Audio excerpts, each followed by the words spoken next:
छात्रों, कल का जो शिष्ट भाग रह गया था 8वें पाठ का मुख्य प्रतिपाद है, जो हमारा प्रतिपाद्य भी है, मनुष्य के शुभाशुभ फलों का निर्धारण करना। इसका जो मूल है, आचार्य वहीं से प्रारंभ करते हैं कि एक बच्चे की उत्पत्ति का क्या कारण होता है, बच्चे क्यों उत्पन्न होते हैं, कैसी स्थिति में उत्पन्न होंगे तो क्या करेंगे, माता पिता को सुख देंगे, कष्ट देंगे आदि के लिए आचार्य बड़े ही जो स्पष्टता के साथ निषेध का अध्याय में कहते हैं कि वस्तुतः देखें कितनी गंभीरता और वैज्ञानिकता है इनके सोच के पीछे। कहते हैं कि गर्भधारण के लिए स्त्री का जो रजो दर्शन काल है वो बड़ा महत्वपूर्ण है। कहे क्यों होता है, उस विषय में कहते हैं कि कुजेन्दु हेतु प्रतिमास मार्तवम गतेतु पीडक्ष मनुष्ण दीधितौ अनून्यथास्ते शुभपुंग्रहिक्षिते नरेण संजोगमुपैति कामिनी। वस्तुतः भारतीय संस्कृति में, हमारी परंपरा में विवाह इसलिए किया जाता है ताकि संतति आगे हमारी अच्छी हो और हम पुत्र उत्पादन अर्थात संतति का उत्पादन कर सकें, हमारी संतति पैदा हो सके, यही विवाह का मूल कारण है। यहाँ आचार्य ने बड़ा ही अच्छे ढंग से वर्णन किया कि कुजेन्दु हेतु मंकुज मंगल इंदु चंद्रमा, इन्हीं के कारण से स्त्रियों के रजो दर्शन होते हैं। अर्थात जो मासिक स्राव का चक्र है स्त्रियों का, उस मंगल और चंद्रमा के कारण ही होता है। ये एक देखिए वैज्ञानिकता। कहते हैं क्यों, एक में उष्णता होती है, एक में शीतलता होती है। इससे जब आपस में संक्षोभ उत्पन्न होता है जिस प्रकार से स्त्री में, तब वह पुरुष से मिल करके गर्भ को धारण करती है। इस प्रकार की परिकल्पना इस श्लोक के माध्यम से एक विज्ञान के लिए भी अनुकरणीय है कि कैसे, किस अवस्था में जो वस्तुतः पुरुष का जो बीज रूप बीज होता है, स्त्री का ऋतु रूप जो क्षेत्र होता है, इनके सम्मिश्रण से ही एक सुंदर अंकुर रूप जीव की उत्पत्ति होती है। और इसलिए यह वस्तुतः गर्भधारण काल के बाद इसकी वृद्धि, इसके विविध प्रकार के कालों का परिमाण का अंकन, कब रजोस्राव हो तो क्या फल होता है, कितने दिन के बाद कैसे, गर्भधारण में बहुत ही लंबा चौड़ा मुहूर्त के निर्धारण की एक परंपरा बनाई गई है कि समऋतु में जाएंगे तो पुत्र होता है, ऋतुकाल के समरात्रि में, वो भी नाद्य रात्रि चतस्रः कहते हैं। फिर कहते हैं क्या, विषम में जाएं तो कन्या संतति की प्राप्ति होती है। तो एक निर्देश है यहाँ पे कि अगर हमें कन्या संतति चाहिए तो हम कब जाएं, हमें पुरुष संतति चाहिए तो हम कब जाएं। यही कारण है कि आज भी इसकी वैज्ञानिकता बनी हुई है और यहाँ कोई भेद नहीं किया जाता, किसी जाति, लिंग अथवा ऐसी किसी विषय का समाविष्ट नहीं है। आचार्य ने यहाँ पे कहा स्पष्ट रूप से कि जो प्रति मास स्त्रियों में रजस्राव होता है उसके कारण चंद्रमा मंगल होते हैं। और आगे कहते हैं कि स्त्रियों के जन्मकालिक चंद्र राशि से अनुपचय स्थान में चंद्रमा हो और मंगल से देखा जाता हो तो इस काल में समुद्भूत जो रजोदर्शन है वो गर्भ धारण के लिए वस्तुतः एकदम उत्तम है, पूर्णतया सक्षम भी होता है।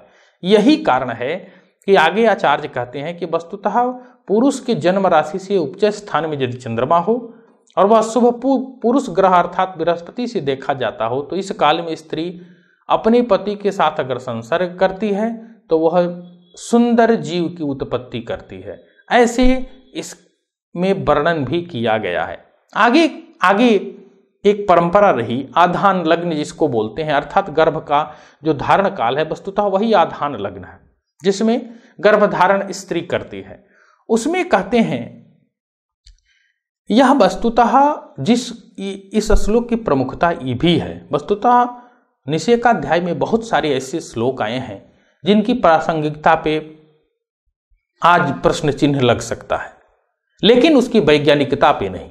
यदि गंभीरता से विचार करें तो आप देखेंगे उस काल की ये बात है जिस काल में घटिका यंत्र सबके पास नहीं रहती थी, घड़ियां सबके पास नहीं रहती। उस काल में छाया आदि के द्वारा प्रमापन करके काल का निर्धारण, और वो जो लग्न चक्र है हमारा ठीक है कि नहीं, इसके लिए बहुत सारी प्रविधियां थीं, जिसमें एक ये भी है कि आधान लग्न के परिज्ञान के लिए मैथुन का ज्ञान जानना कि किस प्रकार से इसका प्रयोग हुआ। तो आचार्य ने यहाँ भी बड़ी निपुणता से यह वर्णित किया है कि यथास्तरासी मिथुनम समेति तथैव वाच्यो मिथुन प्रयोग असद्ग्रहालोकित संयुतेस्ते सरोस इष्ट ही सबिलास। कहा कि अच्छे तरह खुशपूर्वक हुआ, सुख विलास पूर्वक हुआ या आपस में कलह पूर्वक हुआ, यह जो आधान हुआ, इसके लिए आचार्य कहते हैं कि वस्तुतः आधान लग्न से सप्तम में जो राशि रहती है, वह राशि जिस प्रकार की संभोगक क्रिया करती है उसी प्रकार का वह दंपति भी मैथुन करता है। यदि उस सप्तम भाव के शुभग्रहों के द्वारा दृष्टि है, ज्योति है, तो सबिलासहा से ही सुखपूर्वक, और यदि पापग्रहों की दृष्टि है तो अनैतिक अर्थात सहमति के बगैर इनकी क्रिया होती है, ऐसा बताना चाहिए। इसके दो भाव हैं, हम तो एक तो फल प्रयोग जान लें अथवा इसके माध्यम से आधान कुंडली का ज्ञान भी कर सकते हैं, जो हमारा जन्म काल की लग्न है उसका परिज्ञान भी कर सकते हैं। ये भी परंपरा यहाँ पे प्राप्त होती है। आधान लग्न से सप्तम में द्विपद लग्न हो तो तथा उस पर शुभग्रहों की दृष्टि जुति हो तो भी गर्भाधान हेतु मैथुन करना चाहिए, एक आदेश भी है यहाँ पे सप्तम भाव पर पुरुष ग्रह की युक्ति या दृष्टि से पुरुष ग्रह की और स्त्री ग्रह की दृष्टि या ज्योति से स्त्री ग्रह की भी परिचर्चा यहाँ पे की गई है, जो हमें एक आदेश भी बताता है कि हमें किस प्रकार का प्रयोग किस कार्य के लिए करना चाहिए। मित्रों, गर्भ संभवा संभव, गर्भ हुआ धारण हुई कि नहीं, इसके विषय में भी आचार्य ने ग्रह स्थिति के द्वारा ही इसका निर्देशन किया है कि जो संतति की संभावना है वह है कि नहीं। इसमें आचार्य कहते हैं, देखें आप कि रविंद शुक्रावनिज ही स्वभाग गैर गुरु त्रिकोणोदय संस्थिते पिबा भवत्यपत्यम हिबियोनि नामी में विबिंद जी नामी में करा हिमांसोर विदृशामी वाफला। अब यहाँ पे एक चर्चा करते हैं आचार्य क्या कि वस्तुतः आधान लग्न निश्चित कर लेने के बाद ग्रह योगों के द्वारा गर्भ संभवा संभव ज्ञान करना चाहिए। किस युग में गर्भ धारण होगा अथवा किस दंपति के लिए यह युग अच्छा है, इसका वर्णन इसमें कर रहे हैं कि आधान लग्न से के समय सूर्य चंद्र शुक्र मंगल ये सभी ग्रह अपने नवमांश में हो तो गर्भधारण पुष्ट मानना चाहिए, अथवा ये सभी स्वनवमांश में हो तो केवल आधान लग्न से बृहस्पति लग्न और पंचम या नवम स्थान में हो तो भी गर्भधारण पुष्ट होता है। और इसमें उत्पन्न बच्चा अर्थात लग्नस्थ गुरु से तेजस्वी, पंचमस्थ से विद्या विलास, नवमस्थ से आज्ञाकारी, ये सारे गुण उसमें स्वतः आ जाते हैं जो परंपरा में पारंपरिक शास्त्रों में प्रतिपादित गई है। यदि आगे आचार्य क्या कहते हैं, जो अक्षम है, मानसिक बीमार है, वैसे या बंधिया है या कामातुर है, वृद्ध है अथवा बाल है, उसको गर्भधारण नहीं करना चाहिए। अब इससे ये भी एक निष्फलित होता है कि ऐसे लोग गर्भधारण नहीं कर सकते का मतलब है कि इन्हें गर्भधारण के योग्य नहीं मानना चाहिए। और इसके अतिरिक्त जो हैं, ये युवा हैं, जो रोग मुक्त हैं, जो कामातुरा नहीं हैं, जो वृद्धा नहीं हैं, जो बंध्या नहीं है, उससे ही संतान उत्पत्ति का ज्ञान हमें करना चाहिए। ये एक इससे उपदेश भी हमें प्राप्त होता है। वस्तुतः आधान काल से प्रसव काल तक माता पिता का अशुभत्व भी इसमें बताया गया है। देखें आप कैसे इस श्लोक में बताया गया है, आप देखें कि दिवा करेंदो स्मरगौ कुजारकौ गदप्रदौ पुंगल योषितोस्तदा व्ययस्वगौ मृत्युकरौ जुतौ तथा तदेक दृष्टिया मरणाय कल्पितौ। अर्थात यहाँ पे आप देखें इसके व्याख्या में, आधान काल में सूर्य स्थित राशि से सप्तम स्थान में मंगल या शनि हो तो पिता को, चंद्र स्थित राशि से सप्तम में मंगल या शनि हो तो माता को रोग होता है। पुनः आधान काल से सूर्य स्थित राशि से द्वादश स्थान में मंगल या शनि हो तो पिता की मृत्यु तथा तत्तुल्य कष्ट होता है, अथवा चंद्र स्थित राशि से द्वितीय स्थान में मंगल या शनि हो तो माता की मृत्यु या उसी मास में अत्यंत गर्भजन्य पीड़ा की भी प्राप्ति होती है, ऐसा जानना चाहिए। अर्थात निर्गलित अर्थ क्या हो कि आधान लग्न में प्रथम, सप्तम, द्वितीय एवं द्वादश भाव शुद्ध होने चाहिए, तभी यह, जैसे आप देखें यहां पे आपके समक्ष आधान लग्न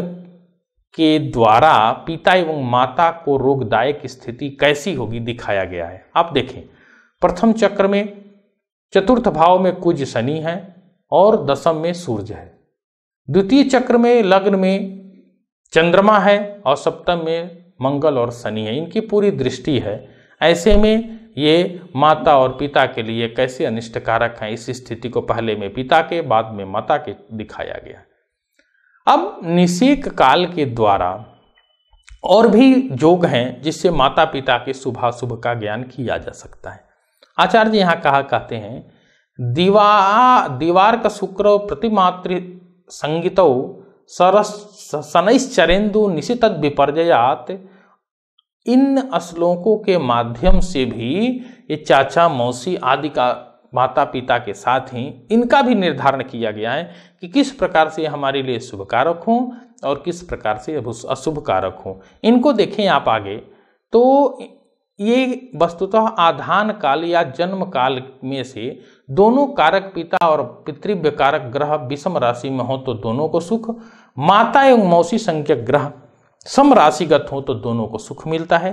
इसके विपरीत होने पर इनको क्या मिलता है, कष्ट मिलता है। जैसे चक्र में देखें, आधान या जन्म आदि के द्वारा पितरादि का कारक चक्र कौन कौन है। पितृकारक सूर्य है, दिन में आधान होने पे मातृकारक शुक्र, पितृव्य कारक शनि और यहाँ पे चंद्रमा है। रात्रि में आधान होने पर या जन्म होने पे पितृकारक शनि है, चंद्र है, सूर्य है और शुक्र का है। मित्रों, अब ये बताएं कि आधान काल के द्वारा माता के विषय में बड़ी गंभीर चर्चा की गई है। वस्तुतः माता ही पुत्र को जन्म देती है, पैदा करती है। ऐसे में माता के स्वास्थ्य का ध्यान रखना, ग्रह अनुरूप उनके शुभाशुभ का ज्ञान करना बड़ा महत्वपूर्ण है। जब तक मां स्वस्थ नहीं होगी तब तक स्वस्थ संतति को कदापि उत्पन्न नहीं कर सकती। ऐसे में उसे कष्टादि रोगादि का परिज्ञान पहले कर लेने पे, दैवज्ञ उसके समनोपाय कर देने से उसके कष्ट आदि दूर हो जाते हैं और उत्तम संतति की प्राप्ति होती है।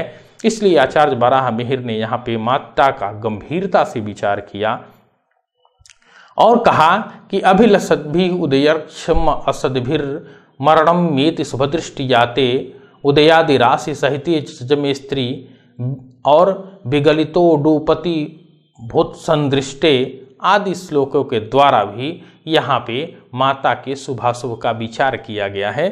कैसी स्थिति होगी कि शुभ होगा और कैसी स्थिति होगी तो हमारे लिए कष्टप्रद होगा। इसकी व्याख्या आप देखें तो वस्तुतः शुभाशुभ के निर्धारण के लिए ही माता का ये मुख्य रूप से इसका प्रतिपादन किया गया है। आगे यदि इस प्रकार के विषयों को विचार करते हैं तो हम देखते हैं क्या कि एक साथ या अलग अलग लग्न और चंद्रमा को दो पापग्रहों के मध्य में तथा उन पर ग्रह शुभ ग्रहों की दृष्टि न होने पे माता का मरना निश्चित है, ऐसा शास्त्र आदेश करता। देखें आप, मातृ मरण जो कैसे बनता है चक्र के माध्यम के आपके समक्ष उपस्थित है। प्रथम चक्र में लग्न में शनि है और सप्तम में सूर्य चंद्रमा का योग है। द्वितीय चक्र में द्वितीय भाव में सूर्य है, लग्न में चंद्रमा है और द्वादश में मंगल है। ऐसी स्थिति में माता को कष्ट होता है। अब इस प्रकार बहुत सारे माता के कष्ट का योग भी यहाँ पे बताया गया है। जैसे क्रूरे शशिनी चतुर्थगे लग्नादवा निधनाश्रिते कुजे या इत्यादि सूर्यास्त गयो कुजारकयोर निधनम शस्त्रकृतम वदे तथा मासाधिपतो निपीडिते तत्कालम मरणम समादिशेत।